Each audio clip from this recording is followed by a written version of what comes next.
बिस्मिल्लाहिर्रहमानिर्रहीम। इस video lecture में वेक्टर ट्रिपल प्रोडक्ट के ऊपर एक एग्जांपल है, एक प्रूफ है। शो करना है कि A cross B cross C is equals to A dot C into B minus A dot B into C. यानी लेफ्ट हैंड साइड को हमने प्रूफ करना है A dot C into B minus A dot C into B के। और ये जो proof है वो बेस कर रहे वेक्टर ट्रिपल प्रोडक्ट के ऊपर। तो इसके लिए सबसे पहले हमने एक 3 डायमेंशन में एक एक्स वाई जी प्लेन के अंदर A B C vector consider करना होगा। जैसे कि consider a 3 vectors A B and C lies in x y z axis such that vector A lying in x y, यानी जो ए वेक्टर है x y और जी एक्सिस में है, यानी ये जो ए वेक्टर है वो एक्स एक्सिस के साथ भी एंगल बना रहे, वाई के साथ भी और जी एक्सिस के साथ भी एंगल बना रहे। Vector B lying on x axis, और वेक्टर बी चूँकि ये लाई कर रहे एक्स एक्सिस के ऊपर, यानी इसका जो वाई कंपोनेंट और जी कंपोनेंट दोनों ज़ीरो होगा।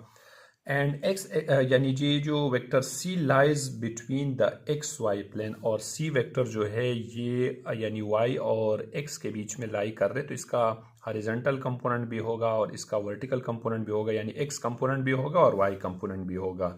The component of vectors A B and C are given below. तो सबसे पहले यानी कंपोनेंट के रिस्पेक्ट से ये वेक्टर्स लिख लेते हैं। तो ए वेक्टर चूंकि यहाँ पर बराबर हो जाएगा, जैसे कि ए जो है ये एक्स वाई और जी तीनों के बीच में लाई कर दें, तो यहाँ पर ए वेक्टर हमारे पास बराबर हो जाएगा ए इज इक्वल्स टू, ये बराबर होगा एक्स यानी ये ए एक्स आई इस तरह से प्लस ए वाई जे, यानी ये वाई एक्सिस पे जो ए का कंपोनेंट है ये बनेगा हमारे पास, और फिर इस तरह से ए जेड के कंपोनेंट बन जाएगा के component. So this is equation 1। और ये ए वेक्टर की कंपोनेंट्स है एक्स एक्सिस पे, वाई एक्सिस पे और जी एक्सिस पे। इस तरह से अगर हम बी वेक्टर लिख लेते हैं तो बी वेक्टर जो है ये टोटली एक्स एक्सिस के ऊपर लाई कर रहे, तो ये आ जाएगा हमारे पास बी एक्स आई आ जाएगा, और लेट्स सपोज ये बना इक्वेशन 2, इसका वाई और जी कंपोनेंट 0 के बराबर है। सेम अगर हम सी वेक्टर को कंसिडर कर देते हैं तो सी वेक्टर हमारे पास बराबर हो जाएगा सी x I plus C Y J, और ये 2 डायमेंशन में है, एक्स और वाई के बीच में है, तो इसका जो जेड कंपोनेंट है वो 0 के बराबर है। तो ये बन जाएगा हमारा इक्वेशन 3। यानी हमने सबसे पहले अपने लिए तीनों वेक्टर्स को कंसिडर किए एक एक्स वाई जेड एक्सिस के अंदर। अब हम प्रूफ की तरफ चलते हैं। तो सबसे पहले जो है हम ये जो यानी लेफ्ट हैंड साइड है यही से स्टार्ट कर लेते हैं फ्रॉम लेफ्ट हैंड साइड। और लेफ्ट हैंड साइड में है हमारे पास, हमने प्रूफ कराना है सबसे पहले, यानी ए वेक्टर को हमने बी क्रॉस सी के साथ मल्टीप्लाई करना है, यानी बी के अंदर है हमारे पास बी क्रॉस सी। सबसे पहले ब्रैकेट को सॉल्व करना होगा। तो इस यानी इस लेफ्ट हैंड साइड को सॉल्व करने के लिए सबसे पहले हम b क्रॉस सी फाइंड कर देते हैं।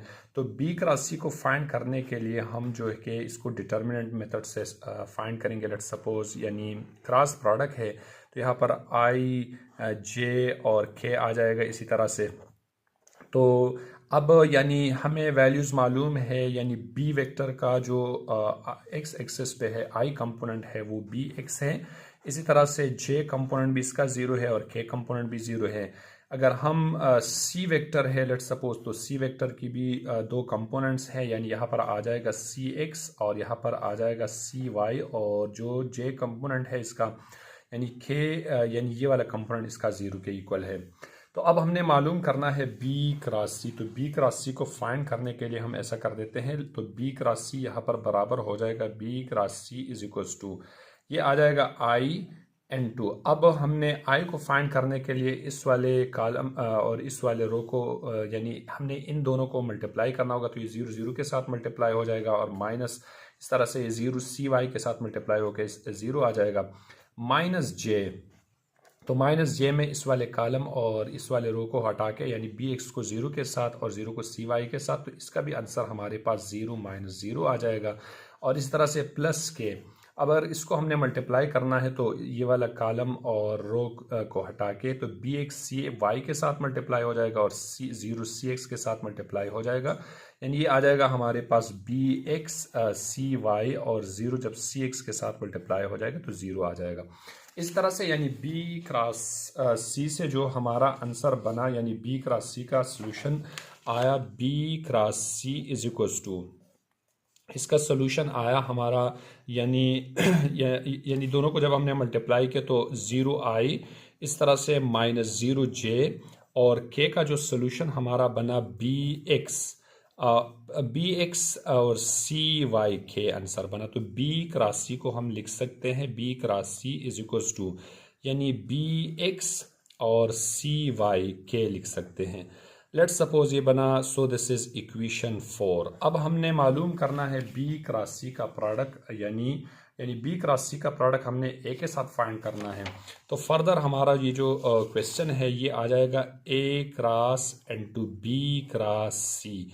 अब बी क्रॉस सी का आंसर हमारे पास है बी एक्स सी वाई के, और इस तरह से ए वेक्टर की वैल्यूज़ हमें मालूम है, यानी ये आ जाएगा आई जे और के। इसी तरह से देखिए आई जो है यानी ए वेक्टर यानी इसकी तीनों कंपोनेंट्स है, यानी ए एक्स भी है, इसी तरह से ए वाई भी है और ए जेड।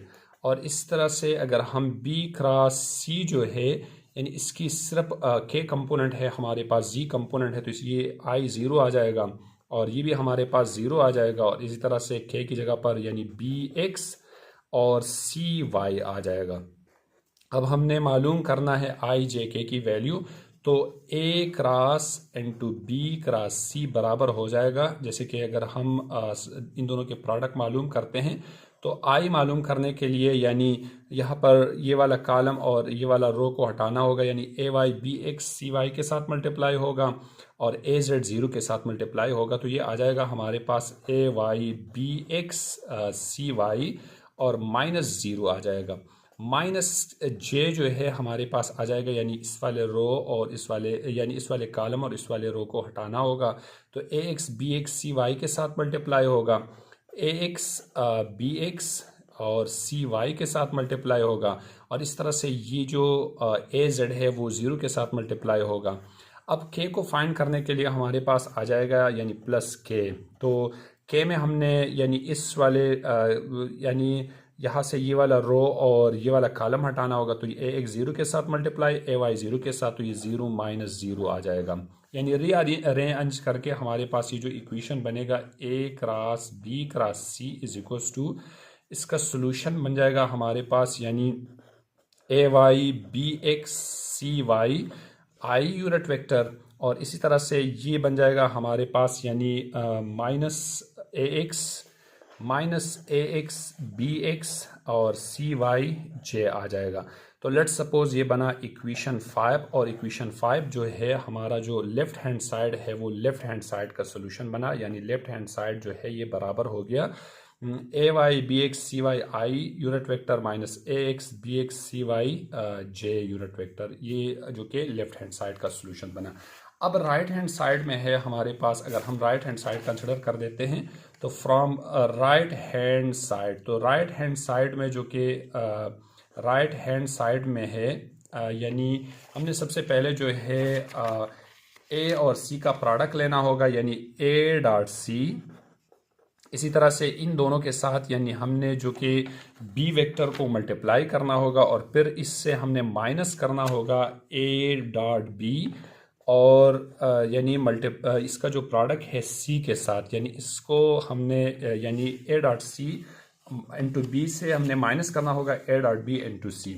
तो सबसे पहले इसके अंदर ये ब्रैकेट सॉल्व करते हैं। सबसे पहले हम ए डॉट सी फाइंड कर देते हैं। तो ए डॉट सी को फाइंड करने के लिए यानी ये आ जाएगा हमारे पास ए वेक्टर बराबर है A X I plus A Y J और plus A Z K equal है, और इसका डॉट प्रोडक्ट है यानी सी वेक्टर के साथ, और सी वेक्टर चूंकि बी और इसी तरह से यानी वो वाई और एक्स और वाई के बीच में लाई कर रहे, तो ये बराबर हो जाएगा यानी सी x I plus C Y जे के इक्वल हो जाएगा। अब दोनों की डॉट प्रोडक्ट है, और डॉट प्रोडक्ट हमें मालूम है आई के साथ मल्टीप्लाई होगा, जे के साथ मल्टीप्लाई होगा, तो ए डॉट सी बराबर हो जाएगा यानी ये दोनों मल्टीप्लाई होके ए एक्स सी एक्स आंसर बन जाएगा, और ए वाई जब सी वाई के साथ मल्टीप्लाई हो जाएगा तो ए वाई सी वाई आ जाएगा।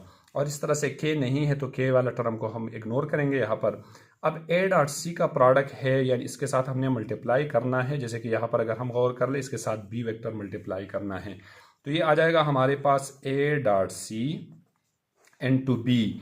तो ए डॉट सी का सोल्यूशन है A X C X plus A Y C Y, और इसका मल्टीप्लिकेशन है बी के साथ। और बी चूंकि हमें मालूम है कि वो टोटली एक्स एक्सिस पे लाई कर रहे, तो ये बी एक्स के इक्वल हो जाएगा। जब बी एक्स को हम इसके साथ मल्टीप्लाई करेंगे तो ये आ जाएगा A dot C into B is equals to, ये बराबर हो जाएगा यानी A x B x C x यहाँ पर प्लस ए वाई, इसी तरह से बी एक्स और सी वाई के इक्वल हो जाएगा। और लेट्स सपोज ये बना इक्वेशन नंबर 6 हमारा, यानी इस राइट हैंड साइड के अंदर हमने एक पार्ट को सॉल्व किया। अब हमने ए डॉट बी इंटू सी मालूम करना है। तो सबसे पहले जो है यानी अब हमने नेक्स्ट जो है ए डॉट बी इंटू सी मालूम करना है। तो सबसे पहले हम ब्रैकेट सॉल्व करेंगे ए डॉट बी, और ए डॉट बी जो है हमें मालूम है ए चूंकि यानी ए डॉट बी अब बराबर हो जाएगा A dot B is equals to A X I plus A Y J और plus A Z K equal हो जाएगा। और बी वेक्टर हमें मालूम है कि ये इसकी एक ही कंपोनेंट है बी एक्स आई है। जैसे इन दोनों की अगर हम डॉट प्रोडक्ट ले लेते हैं तो ये आ जाएगा A dot B is equals to ये ए एक्स बी एक्स के इक्वल हो जाएगा, और आई डॉट आई वन के इक्वल हो जाएगा, यानी ए डॉट बी इसके इक्वल है। अब ए डॉट बी के साथ हमने सी वेक्टर मल्टीप्लाई करना है, तो ये ए डॉट बी इंटू सी ये बराबर हो जाएगा ए डॉट बी का सोल्यूशन है ए एक्स बी एक्स, और सी वेक्टर जो है ये यानी सी वेक्टर की यानी हमें मालूम है ये सी एक्स और प्लस सी वाई के इक्वल है। जब दोनों को हम मल्टीप्लाई कर देते हैं तो इसका सोल्यूशन हमारा बन जाएगा A dot B into C is equals to ये आ जाएगा जैसे कि A x B x C x और प्लस ए एक्स जैसे कि आ जाएगा हमारे पास B x into C Y, और ये बना इक्वेशन 7। अब हमने इस प्रूफ के अंदर जो कि यानी A dot C into B minus A dot B into C, यानी इससे हमने ये माइनस करना है। तो माइनस करने के लिए ऐसा कर देते हैं, यानी प्रूफ के अंदर है हमारे पास कि A dot C into B, इससे हमने माइनस करना है A dot B into C. ये वाला वेक्टर हमने ये जो रिजल्ट है इसका, इससे हमने ये वाला माइनस करना है। तो लेट्स सपोज अगर हम यहाँ पर वैल्यूज़ रिप्लेस कर देते हैं तो वैल्यूज़ हमारा जो है यहाँ पर बराबर हो जाएगा जैसे A dot C into B का सोल्यूशन बना था। इसका जो सोल्यूशन था A x B X into C X plus A Y B x C Y, और इस तरह से हमने ये इक्वेशन 6 से यानी हमने इक्वेशन 6 से जो कि सब्ट्रैक्ट करना है, subtract equation 6 from equation 7 from equation 7, यानी इक्वेशन 6 जो है हमने सब्ट्रैक्ट करना है, सब्ट्रैक्ट इक्वेशन 6 फ्रॉम इक्वेशन 7। तो यानी इक्वेशन 7 को हमने इक्वेशन 6 से सब्ट्रैक्ट करना है। तो ये वाला इक्वेशन हमारे पास बन जाएगा minus A x B x C x, इस तरह से minus A x B x C Y आ जाएगा। तो ए x B x C x जो है ये इससे माइनस हो जाएगा, और हमारे पास जो आंसर बचेगा A dot C into B का जो सोल्यूशन है ये minus A dot B into C, यानी इसका जो सोल्यूशन हमारे पास आया यानी A Y B x C Y, इसी तरह से minus A x B x C Y, और लेट्स सपोज ये इक्वेशन 8 बना हमारे पास। अब ये जो इक्वेशन 8 है और इस तरह से हमारे पास जो इक्वेशन 5 बना था, इक्वेशन 5 है यानी लेफ्ट हैंड साइड का सोल्यूशन था ए Y B x C Y, इस तरह से ए Y B x C Y और minus A x B x C Y minus A x B x C Y. तो इक्वेशंस यानी जो इक्वेशन 5 हमारा बना और इक्वेशन 8 बना, दोनों का सोल्यूशन सेम है। जैसे कि अगर दोनों को हम कंपेयर कर देते हैं तो ये आ जाएगा हमारे पास A cross B cross C is equals to ये बराबर हो जाएगा यानी ए डॉट जैसे कि A dot C into B minus A dot B into C, यानी दोनों साइड्स के जो लेफ्ट हैंड साइड है और जो राइट हैंड साइड है दोनों की जो सोल्यूशन से हमारे पास आंसर आया दोनों सेम है। तो इट्स मीन के लेफ्ट हैंड साइड जो कि बराबर है राइट हैंड साइड के। तो ये था जो proof A cross B cross C is equal to A dot C into B minus A dot B into C. अल्लाह हाफिज़।